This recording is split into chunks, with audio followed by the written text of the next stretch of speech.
Welcome back to episode 5 of my 12-part series recapping my life in Japan. May was a busy but amazing month, starting with my last 2 weeks volunteering at this old onsen hostel in Beppu. I visited the Beppu Bamboo Craft Center with Leanne and Marsha, who spent the afternoon making this cute bamboo bell. The instructions were all in Japanese, which was a bit tricky, but it was a lot of fun. Then came another road trip. After having so much fun driving in Okinawa, I couldn't wait to hit the road again, this time with Leanne in Oita. We started at Oita station and traveled north, visiting some famous spots, castles, temples and shrines. I lost all my footage from this month, which means I can't show you everything I did. I only had my previous YouTube videos to pull from, so a lot of moments are missing from this recap. It's a bummer, but I'll try my best to still take you through all the experiences I had, even if I can't show you everything.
Only a few days later, we were off on another road trip, this time to Miyazaki to check out Takachiho Gorge and Aso Nakadake Crater. Takachiho was just stunning with those towering cliffs and the river running through it. Also, Nakadake, an active volcano, was such an intensive experience. We were lucky enough to get right up into the crater.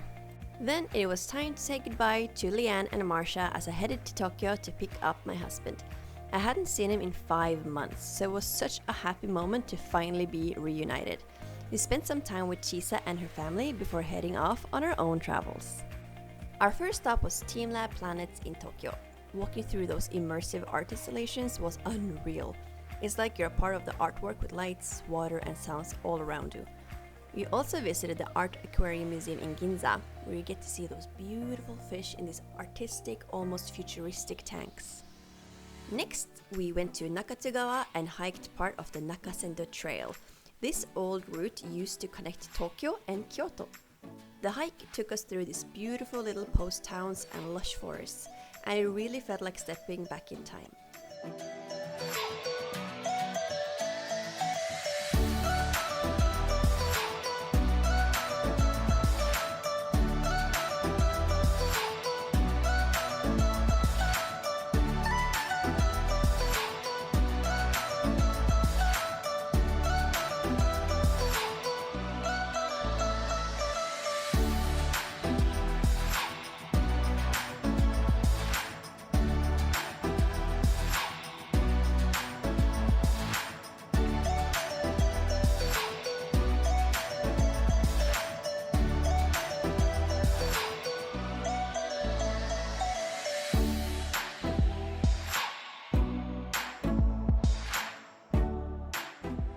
Next up was a day trip to Matsumoto, and the highlight was of course the beautiful Matsumoto Castle. I feel like Matsumoto Castle is one of the few castles that are actually worth going into.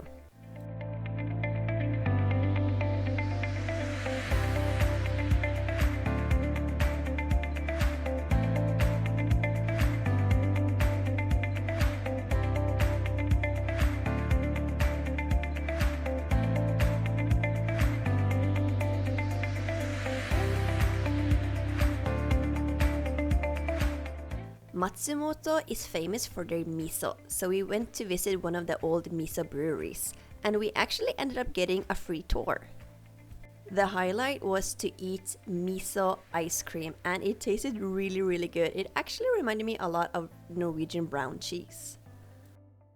Our favorite experience by far was Kamikochi in the heart of the Japanese Alps. We stayed at this amazing hotel called Nakonoyu, and honestly, it couldn't have been better. The service there was incredible. We felt like royalty. The room was beautiful, and the food, it was some of the best food I have ever tasted in my entire life. Every meal was a work of art, showcasing seasonal ingredients and traditional Japanese dishes. It was a dining experience I will never forget.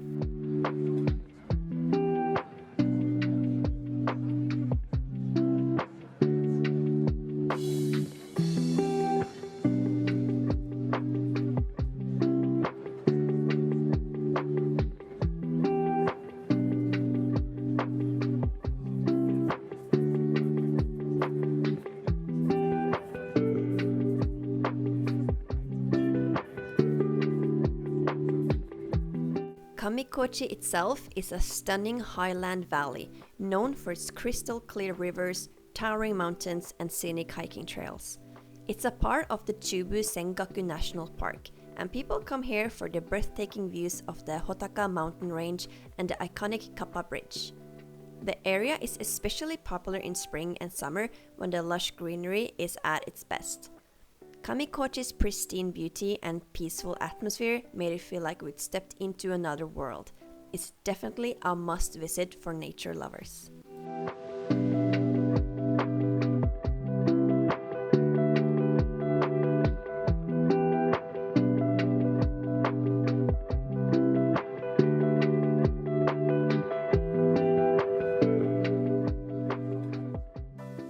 Next up were visits to a few cities: Takayama, Nagoya, Okayama, and Kagoshima. Takayama, located in the mountainous Gifu prefecture, is famous for its beautifully preserved Edo period streets and traditional wooden houses. The old town Sanmachi-suji is like stepping back in time, with sake breweries and local craft shops lining the streets. Nagoya, located in the heart of central Japan, is known for being a key industrial and transportation hub. It's home to Nagoya Castle, a stunning structure that played a significant role in Japan's feudal history. Okayama is often called the land of sunshine because of its favorable weather. The city is home to Okayama Castle, which is known as Crow Castle due to its black exterior. One of its biggest attractions is Korakuen Garden, one of Japan's 3 most beautiful landscaped gardens. Then it was time to hop back on the Shinkansen all the way from Okayama to Kagoshima. We didn't stay long in Kagoshima because we were gonna take the ferry all the way to Yakushima. Yakushima is an island unlike any other, famous for its lush Asian forest that is said to have inspired the mythical landscapes in Studio Ghibli's Princess Mononoke. It's an UNESCO World Heritage Site, home to some of the oldest trees in the world, including the iconic Jomon-sugi, a massive cedar believed to be over 2,000 years old. Hiking through the Shiratani-Unsukyo ravine feels like stepping into another world, with moss-covered trees, twisting roots, and crystal-clear streams everywhere you look. The island has such a cool range of ecosystems. One minute you're in a subtropical forest near the coast, and the next you're in a cool, misty mountain forest. But Yakushima isn't just about trees. It's also packed with wildlife. You might see Yakushima macaques, a type of monkey unique to the island, or even spot the island's cute little deer wandering around. The coastlines are just as amazing, with places like Okonotaki where waterfalls crash right into the ocean. It's the perfect spot for nature lovers and anyone looking to escape into a peaceful, untouched part of Japan. Whether you're hiking, exploring, or just soaking in the views, Yakushima is a place that sticks with you.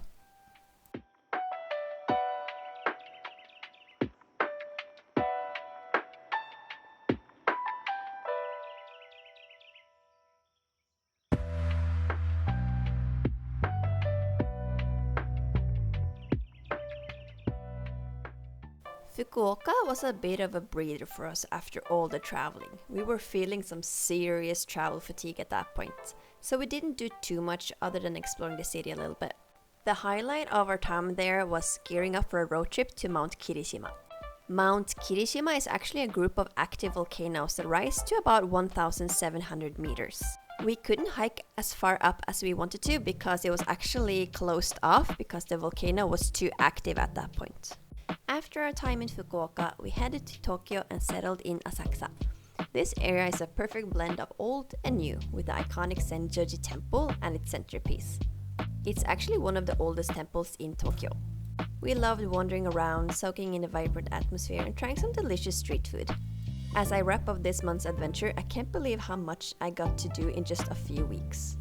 As I said earlier, I lost all my footage, and by that I meant from my camera, so that's why I had to use just photos or what I posted on Instagram. So I feel like I couldn't really recap this month to the fullest, but that's okay because the next month I have all the footage that I need. So stay tuned for next month, which is June, where I have all the footage that I need. Thank you so much for watching. Don't forget to like and subscribe, and I will see you in the next one. Mata ne!